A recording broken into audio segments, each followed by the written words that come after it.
Hello, welcome to Storytime with Teacher Beth.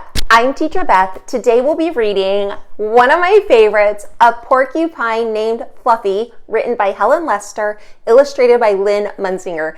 In this story, we will meet two unlikely but likable friends, a porcupine named Fluffy and a rhinoceros named... What? I'll have to read to find out. When Mr. and Mrs. Porcupine had their first child, they were delighted. Now he needed a name.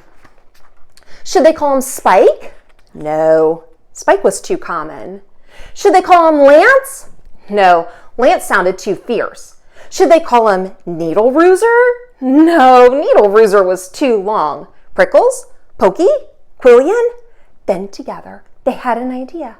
Let's call him Fluffy. It's such a pretty name, Fluffy.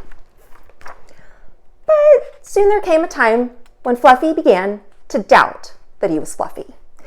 He first became suspicious when he backed into a door and stuck fast. That was not a Fluffy thing to do. He was even more convinced when he accidentally slept on his back and poked holes in the mattress. A very unfluffy thing to do. When he tried to carry an umbrella, he knew the truth. Without a doubt, Fluffy definitely wasn't. So he decided to become fluffier. Clouds are fluffy, he thought. I'll be a cloud. But he couldn't stay up. I know. Pillows are fluffy, he said. I'll be a pillow. But when his mother sat on him, she was not pleased. He tried soaking in a bubble bath for 45 minutes, but he did not become fluffy. He became soggy. He tried whipped cream. He put a little on each quill. It was not easy and it took more than half the day. But this did not make Fluffy fluffy. They should have named me Gooey, he sighed. He ate a lot of fluffy marshmallows. He rolled in shaving cream and feathers. He even tried to become a bunny. But the truth remained, Fluffy wasn't. One afternoon, Fluffy set out for a walk, trying to think of ways to become fluffy. Before long, he met a very large rhinoceros.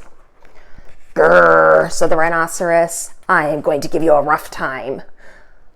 Fluffy didn't know what a rough time was, but he didn't like the sound of it at all. What is your name, small prickly thing? Asked the rhinoceros unkindly. Fluffy, said Fluffy. The rhinoceros smiled. He giggled, he laughed out loud. He rolled on the ground, he jiggled and slapped his knees, he roared with laughter. A porcupine named Fluffy, howled the rhinoceros. Fluffy was embarrassed, but he tried to be polite. And what is your name? He inquired. I can't say it, said the rhinoceros. Hubert, suggested Fluffy. Oh, help! I just can't say it. I'm laughing so hard, said the rhinoceros. Harold, or maybe Herman? Asked Fluffy. No, gasped the rhinoceros. It's Hippo! Hippo? A rhinoceros named Hippo? Fluffy smiled.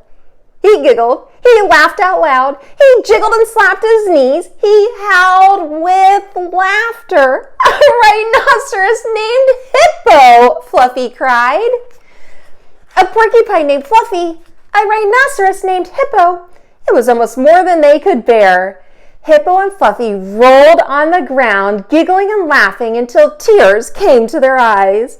At last, they lay exhausted on the ground.